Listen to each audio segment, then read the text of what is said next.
नमस्कार साथियों, आप सबका पुनः स्वागत है श्रद्धा एस्ट्रो ज्योतिष में। आज हम लोग डिस्कस करेंगे धन संबंधी कुछ अच्छे योग। और इससे पहले वैसे आपने धन योग के बारे में हमारे चैनल में जरूर वीडियो देखे होंगे।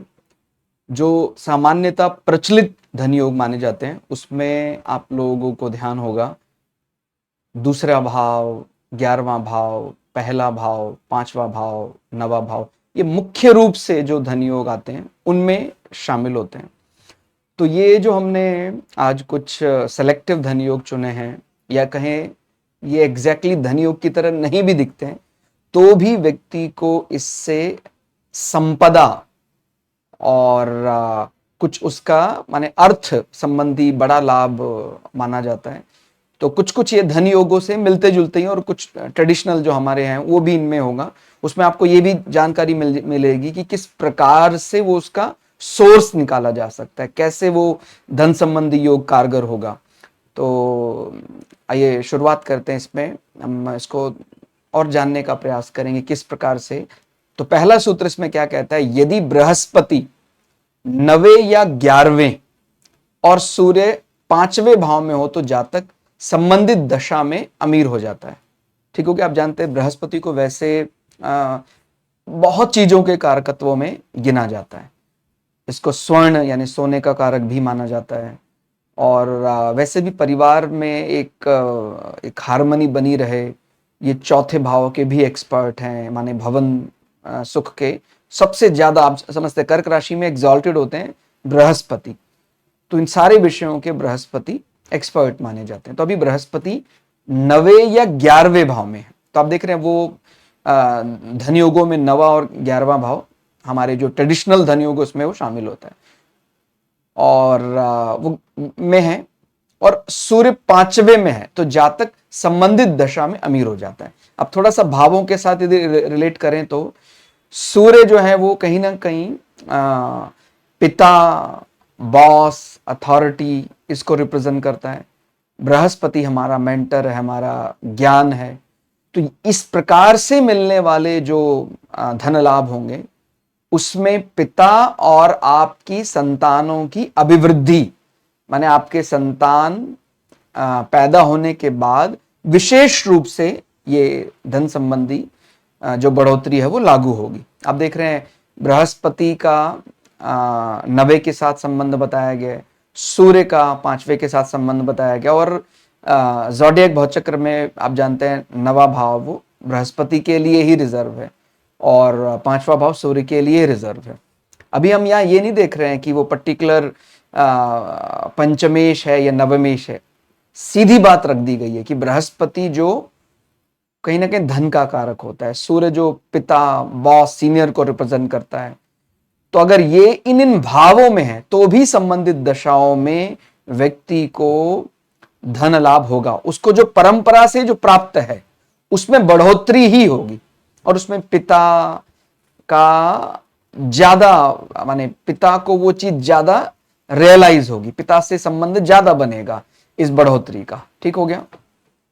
आगे बढ़े। यदि द्वितीय और नवम भाव के भावों का परस्पर, ये तो हमारा सामान्य धन योग जैसे हम उसी को हमने यहां शामिल किया। लेकिन ये जरूर ध्यान रखना हमने यहां पर क्यों इसको रखा है कि अगर जब दूसरे और 9वें भाव से बनने वाले धन योग होते हैं तो उसमें धर्म का, वाणी का, इन सब चीजों का बड़ा महत्व हो जाता है। क्योंकि 9वां भाव हमारा धर्म है और दूसरा भाव हमारी आध्यात्मिक वाणी।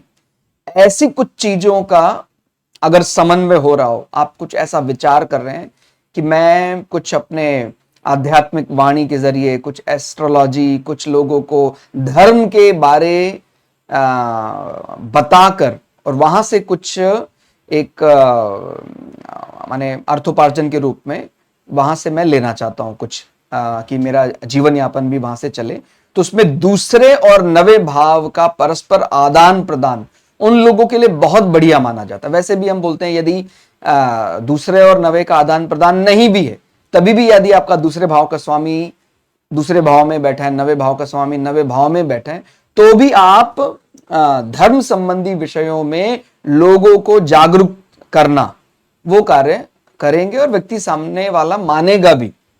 कई बार क्या होता है, हम कहते हैं लेकिन सामने वाला उसको मानता नहीं है, तो फिर हमें वापस उस फील्ड को छोड़कर आना पड़ता है। तो उसमें ध्यान रखना है कि जब हम आध्यात्मिक ज्ञान देंगे, किसी को धर्म का मार्ग सिखाएंगे, तो हम वाणी में दूसरे भाव को और धर्म में नवे भाव को शामिल करते हैं। ठीक हो गया।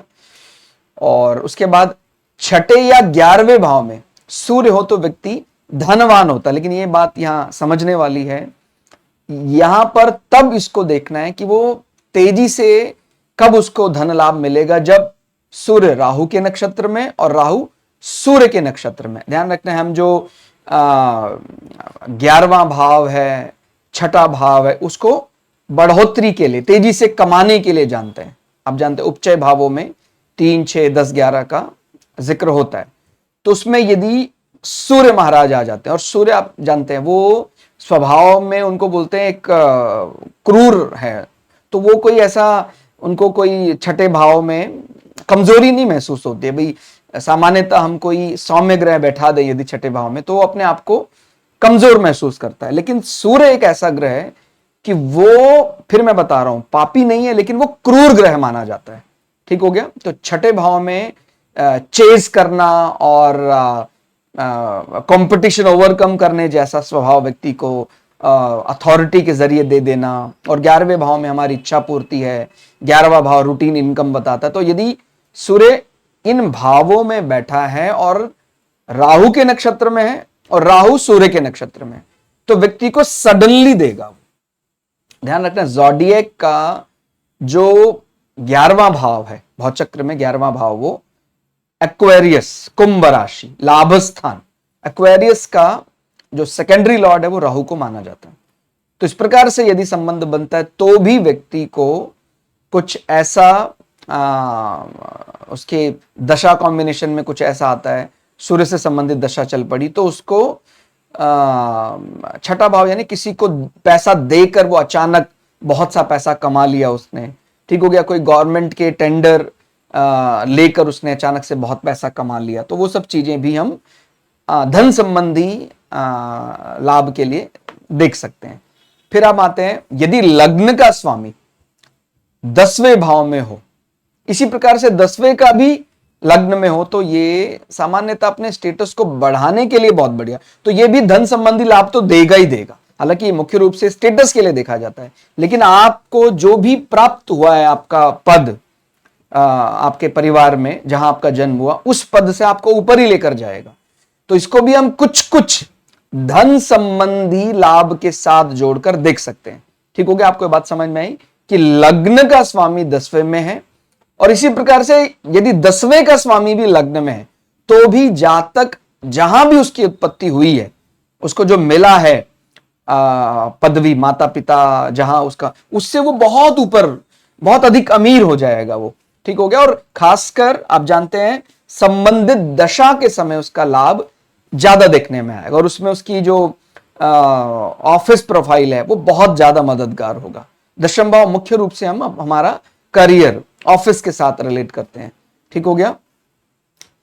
और फिर हम आते हैं अगले सूत्र में, यदि चंद्रमा और बृहस्पति या चंद्रमा और शुक्र 5वें भाव में हो तो जातक अमीर बन जाता। आप ये तो समझते हैं 5वां भाव भी लक्ष्मी त्रिकोणों में गिना जाता है, और इसी प्रकार से धन देने के लिए नेचुरल बेनिफिट प्लैनेट्स का भी बल टटोला जाता है। तो चंद्रमा और बृहस्पति ये संयोजन हो जाए आपके 5वें भाव में, और इसी प्रकार या दूसरे संयोजन में चंद्रमा और शुक्र का संयोजन हो जाए 5वें भाव में, तो जातक अमीर बन जाता है। देखिए, ये जो चंद्रमा और बृहस्पति का संयोजन है, इसमें सत्व बल ज्यादा होगा।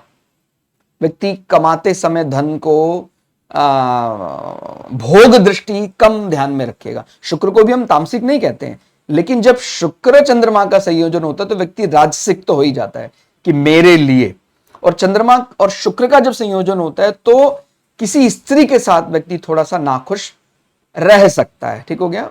क्योंकि ये दो स्त्री प्रधान ग्रह माने जाते हैं, और इन दोनों में एक प्रकार का विरोध रहता है। और अगर वो 5वें भाव से संबंध बनाता है तो 5वां भाव हमारा रोमांस भी होता है, हमारी संतान भाव भी होता है।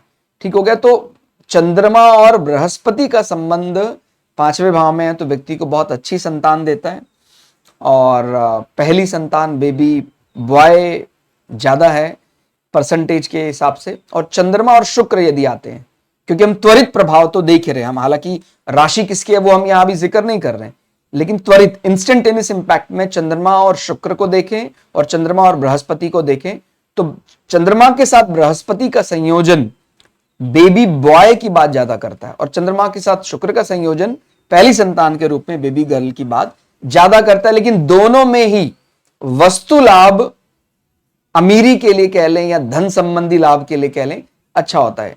एक चीज और, आजकल का जो समय है, कलिकाल का जो समय है, जो भोग दृष्टि तो देखिए वो बढ़ ही गई है। आज के 500 साल पहले देखेंगे व्यक्ति के अंदर एक प्रकार का व्रत रखने की भावना और माने वो त्याग थोड़ा सा ज्यादा होता था। तो चंद्रमा और बृहस्पति का संयोजन उस समय के हिसाब से ज्यादा फिट बैठता था। लेकिन आज के समय पर व्यक्ति को अगर उसके घर में मॉडर्न गैजेट्स, डिवाइसेस नहीं है तो व्यक्ति उस सुख को ज्यादा तवज्जो नहीं देता है, तो आधुनिक सुख सुविधाओं से ज्यादा घिरा रहता है। यदि मन का कारक शुक्र के साथ प्रभावित हो, या वैसे भी आपके चार्ट में शुक्र का बल यदि बहुत ज्यादा है, तो अगर आपको एक वस्तु चाहिए, कोई मान लीजिए आपको एयर कंडीशन की जरूरत है 2, आपको 4 की व्यवस्था करा देगा। और बृहस्पति है 2 की व्यवस्था है, वो कोशिश करता है कि भाई एक में काम चलाए, बहुत बढ़िया है। माने धन अच्छा होने के बाद भी, तिजोरी बली होने के बाद भी, तिजोरी में बहुत आभूषण होने के बाद भी बृहस्पति कंपैरेटिवली त्याग जानता है। ठीक हो गया? वो कहता है कि भाई धन हम कमा रहे हैं, ठीक बात है, लेकिन त्याग भी जीवन में होना चाहिए। तो वो आपको उस प्रकार से समझना है। यदि 7वें भाव में मंगल या शनि हो और 11वें भाव में केतु के अलावा अन्य कोई ग्रह हो, तो व्यापार करने पर व्यक्ति अपार धन अर्जित करता है। ध्यान रखना है, 7वां भाव जो है वो अनुबंध का है, एग्रीमेंट का है, पार्टनर का है, पार्टनरशिप का है। तो जब हम 7वें भाव में मंगल या शनि को राशि बल से देखते हैं, तो प्रथम दृष्टा तो हमें ऐसा लगता है भी 7वें भाव में मंगल आ गया, वो तो हमें मांगलिक बना देता है। लेकिन अगर राशि बल से मंगल वहां बली है, तो हमें भूलना नहीं है कि वो हमारा एक अनुबंध है, पार्टनरशिप है, तो व्यापारिक अनुबंध से बहुत बढ़िया लाभ दे सकता है। ऐसे ही शनि को भी 7वें भाव में एक प्रकार से डायरेक्शनल स्ट्रेंथ मिलती है। चाहे 7वें भाव का शनि विवाह को थोड़ा डिले कराता है, यदि राशि बल से बैठा है और नेचुरल कारक शुक्र अच्छी स्थिति में है तो विवाह तो होगा, लेकिन डिले हो सकता है। ठीक हो गया? तो ये बात समझनी है। और 11वें भाव में केतु को क्यों मना किया? बिकॉज केतु वहां बैठकर इच्छा पूर्ति को भी कम करता है। वो अपनी जो हमारी रूटीन इनकम है उसके बारे में ज्यादा एक्सपोजर पसंद नहीं करता है केतु, और वहां बैठकर वो हमारे भाई बहनों भाव को भी देखेगा 5वीं दृष्टि से, और 9वीं दृष्टि से केतु यदि 11वें में बैठा है तो वो कहीं ना कहीं 7वें को भी अपने 9वीं दृष्टि से प्रभावित कर रहा है। ठीक हो गया? आप समझ सकते हैं कि 5वीं जो दृष्टि होती है वो 11वें भाव में बैठा केतु 3रे भाव में डालेगा। 3रा भाव यानी हमारा इनिशिएटिव, भाई बहन, पराक्रम, उनके साथ संवाद को कम कर देगा। और तो फिर अगर कोई हमारा ऐसा कोई व्यापारिक धन अर्जित करने की बात आ रही है और केतु का प्रभाव आ रहा है, तो हम उसको प्रसुप्त कैसे रख सकते हैं? ठीक हो गया? कम्युनिकेशन नेटवर्क को प्रसुप्त कैसे रख सकते हैं? तो ये अगर कॉम्बिनेशन बनता है, और इसमें जैसे मैंने बोला ये ट्रेडिशनल जो हमारे धन योग हैं उनसे अलग प्रकार से देखा जा रहा है। उसमें हम जैसे 5वें भाव, 9वें भाव, 2रे भाव, 11वें भाव, लग्न भाव, इनको धन योगों में शामिल करते हैं। लेकिन उसके अलावा भी यदि ऐसे कुछ संयोजन आपके चार्ट में बनते हैं तो व्यापार से मिलने वाले धन को वो बढ़ा देता है। ठीक हो गया? और हालांकि इसमें भी डायरेक्टली इनडायरेक्टली कहीं ना कहीं लक्ष्मी त्रिकोण और 2रा और 11वें भाव आ ही रहे हैं। लगभग सभी सूत्रों में आप देखेंगे तो वो आ ही रहे हैं, प्रत्यक्ष या अप्रत्यक्ष।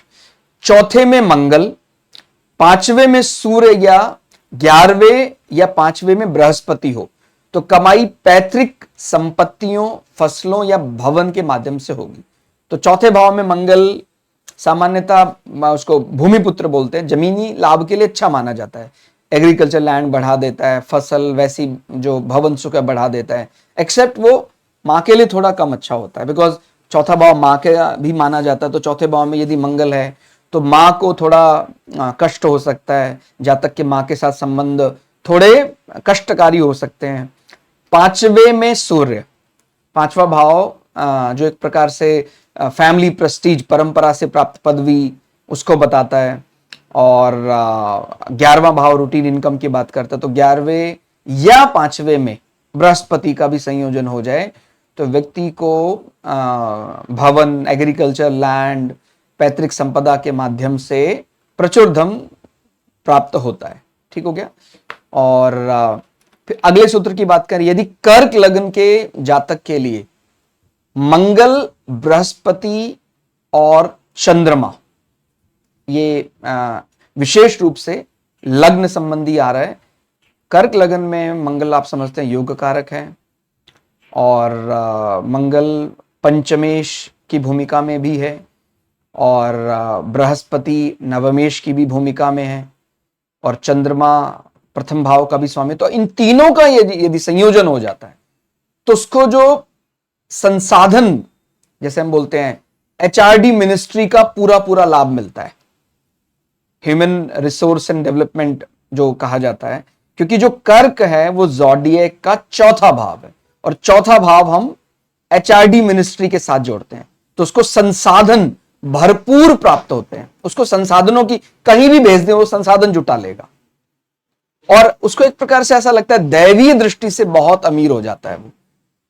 भाई कुछ व्यक्ति ऐसे होते हैं जो बहुत बुद्धि से, बहुत माने बुद्धि माने बहुत कैलकुलेटिव, अर्थमेटिकल, लॉजिकल ब्रेन उनका होता है, जमा घटा गुणा भाग बहुत तेजी से वो। लेकिन कर्क लगन, कर्क राशि जो है वो इतना कैलकुलेटिव नहीं होता है।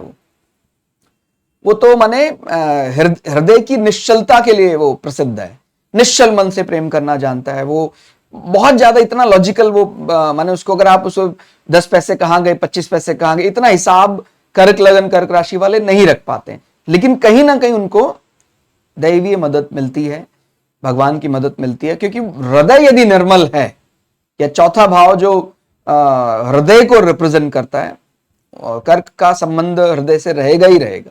तो कर्क लगन के जातकों के लिए मंगल, बृहस्पति और चंद्रमा यानी तीनों लक्ष्मी त्रिकोणों का मिलन, उसको दैवीय लाभ, माने वो भाग्य से उसको है, वो आप छीन नहीं सकते हैं। कह रहे सर वो सब छीन लिया, उसका दूसरों ने छीन लिया, कोई बात नहीं, जितना छीना उससे ज्यादा वो दोबारा इकट्ठा हो जाएगा। उल्टा उसके साथ रहने से दूसरे को लाभ हो सकता था। ये मैंने पुराने वीडियो में बताया था। कोई भी चार्ट आप जातक का चार्ट आप देखते हैं, प्रथम भाव, पंचम भाव, नवम भाव, इन तीनों की संयोजन हो रहा है, इन तीनों का अपने ही राशि में बैठे हैं 1, 5, 9 में, वो अपने लिए तो भाग्यशाली है। आपके साथ अगर वो आ जाता है, आपको भी बिना एफर्ट के चीजें बड़ी आसानी से मिलने लग जाएंगी। 1, 5, 9 का मतलब होता है वो अर्जित पुण्य है, वो आया है, लेकर आया है जातक, उसके लिए उसको बहुत ज्यादा खटने की जरूरत नहीं है कि भाई भागा दौड़ी करेगा तभी मिलेगा। ये अपना अपना बल है। कोई सोचता है कि मैं बहुत चालाक बुद्धि से ऐसा करूंगा, ऐसा प्लस माइनस चेस कर लूंगा, जीत लूंगा, भाग लूंगा, इनिशिएटिव ले लूंगा। मैंने मैं इसकी बुराई नहीं कर रहा, ये तो आपको देखना है। ये जो उपचय भाव का धन है ये ऐसा ही होता है। उपचय जो भाव है वो तेजी से तो कमाता है, लेकिन वो उन भावों का जो बल है वो बल व्यक्ति को माने बहुत ज्यादा लॉजिकल होना पड़ता है। चेस करना, भागा दौड़ी, आप समझ रहे हैं, कंपटीशन ओवरकम करना, पराक्रमी होना, ऑफिस प्रेमाइसेस को पूरे अपने कंट्रोल में रखना, रूटीन इनकम का बहुत ध्यान रखना, तभी व्यक्ति को उपचय भाव का बल मिलता है। लेकिन जो लक्ष्मी त्रिकोण है, कहता है भाई अपने को बहुत ज्यादा पता नहीं है लेकिन मिल जाता है, परमात्मा मदद कर देता है। तो इस प्रकार से समझना चाहिए।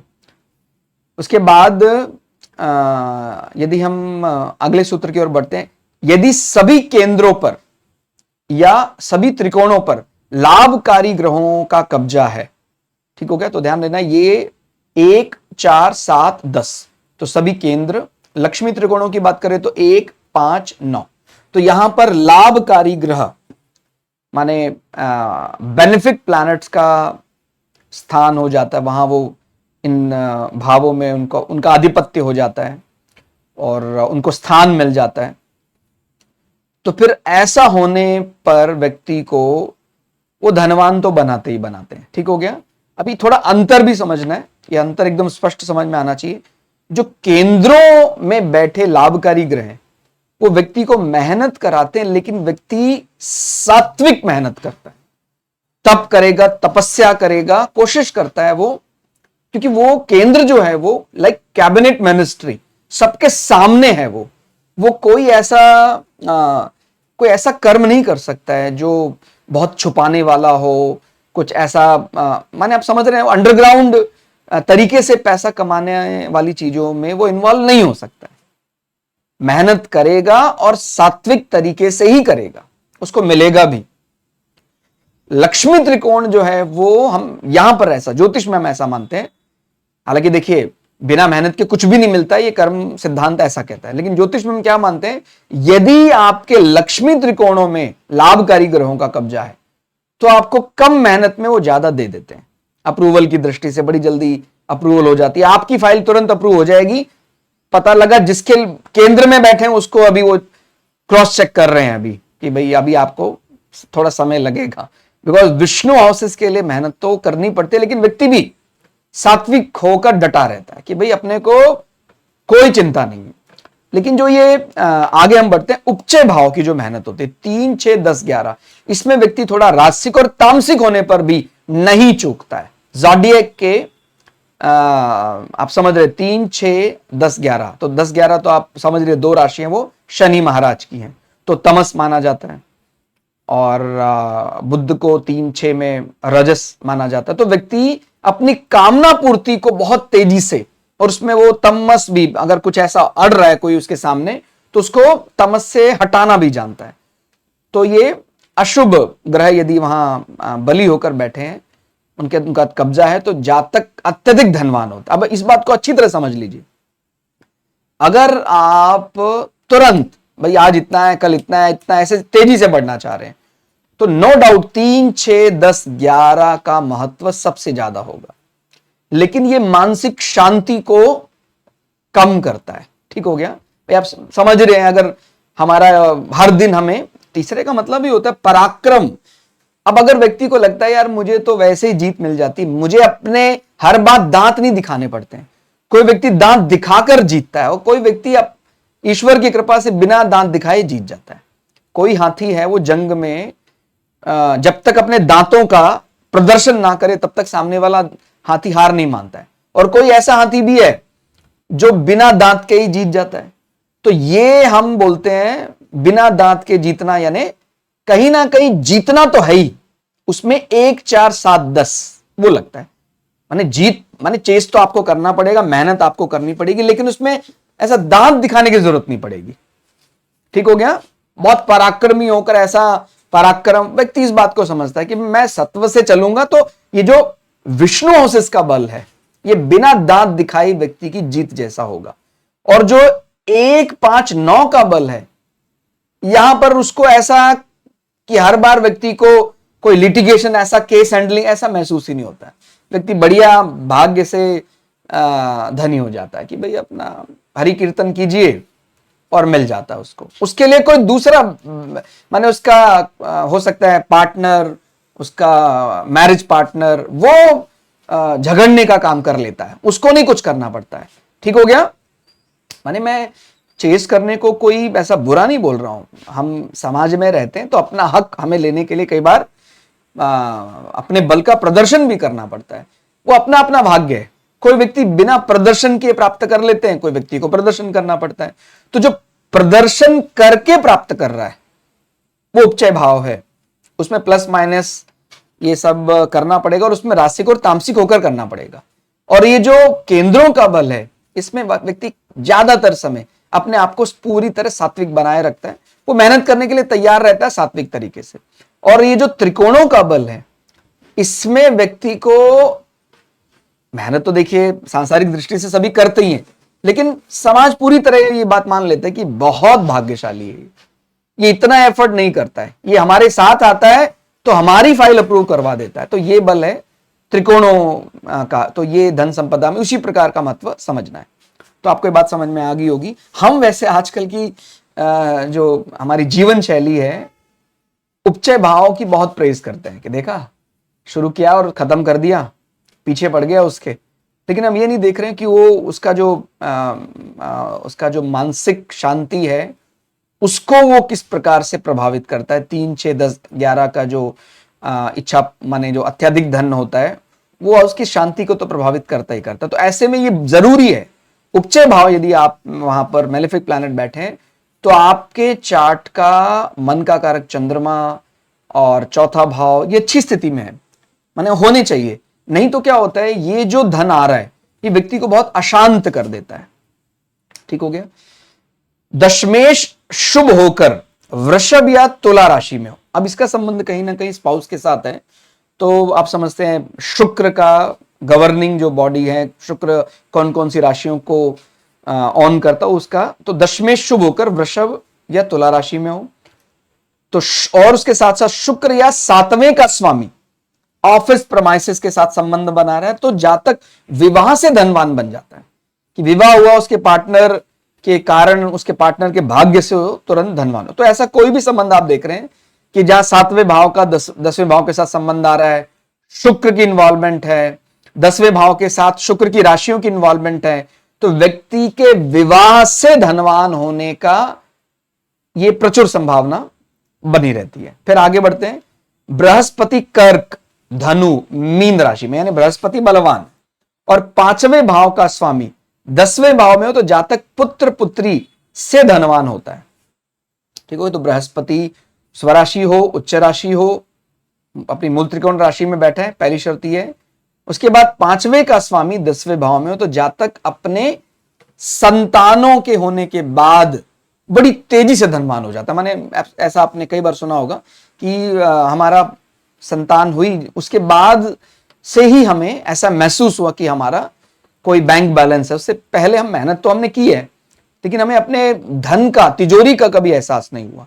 तो इसमें 5वें भाव का और उसके साथ ऑफिस स्टेटस 10वें भाव का, और उसमें भी स्वर्ण के लिए, सोने के लिए कारक ग्रह बृहस्पति यदि बलवान है तो कहना ही क्या, बृहस्पति को संतान के लिए भी कारक माना जाता है। फिर हम आते हैं, व्यक्ति किसी पुरोहिताई से, किसी मठाधीश्वर होकर वो धन अगर कमा रहा है, उसके लिए क्या देखते हैं कि बुध गुरु शुक्र किसी भी शुभ भाव में धार्मिक रूप से कमाई करवाते हैं। आप समझते हैं कि बृहस्पति भी देवताओं के गुरु हैं, शुक्र दैत्यों के गुरु माने जाते हैं। दोनों ही एक प्रकार के उनको गुरु माना जाता है। और बुद्ध जो है वो उनका बड़ा लॉजिकल ब्रेन है, बुद्धि के साथ रिलेट किया जाता है, उनका बोलने का बहुत अच्छा बल है। तो जब ये तीनों शुभ भाव में हो तो व्यक्ति पुरोहिताई से, पंडिताई से, ज्योतिषी होकर उपदेशक, धार्मिक प्रमुख संस्थान, वैसे भी आप कोई भी एस्ट्रोलॉजर का चार्ट देखेंगे जिसका वाकई बड़ा वाग बल है, उनके चार्ट में बुध, गुरु और शुक्र का बल होना ही चाहिए। ठीक हो गया। अगर ये इन ग्रहों का बल भी है, दूसरे भाव का बल भी है, 9वें भाव का बल भी है, तो वाकई वो एक वाक सिद्धि उसको प्रदान है। वो जो कहता है वो हो जाता है। ये सब नेचुरल कारक माने जाते हैं। शुक्र के बड़े तपस्वी माने जाते हैं शुक्र भी। कई बार मैं पढ़ता हूं जब चैनल में कमेंट्स, तो कई लोग लिख देते हैं कि सर आप क्या बोल रहे हैं, शुक्र तो दैत्य गुरु है। बार बार एक ही प्रश्न पूछने से कोई व्यक्ति समझदार नहीं कहलाता है।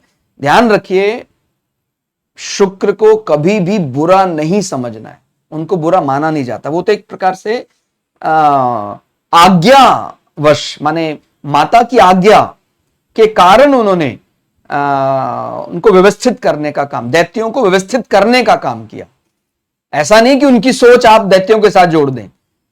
शुक्र जो नीति है वो नीति दैत्यों को व्यवस्थित रखती है। ये बात समझिए आप। अगर दैत्यों को कंट्रोल करने वाला कोई नहीं होगा तो फिर वो उदंड हो जाएंगे, कुछ भी करेंगे। जो बच्चा शरारती है उसको सही सदमार्ग पर चलाना कठिन होता है। और जो बच्चा पहले से ही सुधरा हुआ है उसको सदमार्ग पे चलाना फिर भी कंपैरेटिवली थोड़ा सरल होता है। तो आप खुद समझ सकते हैं बृहस्पति का कार्य मुश्किल है, हम मानते हैं।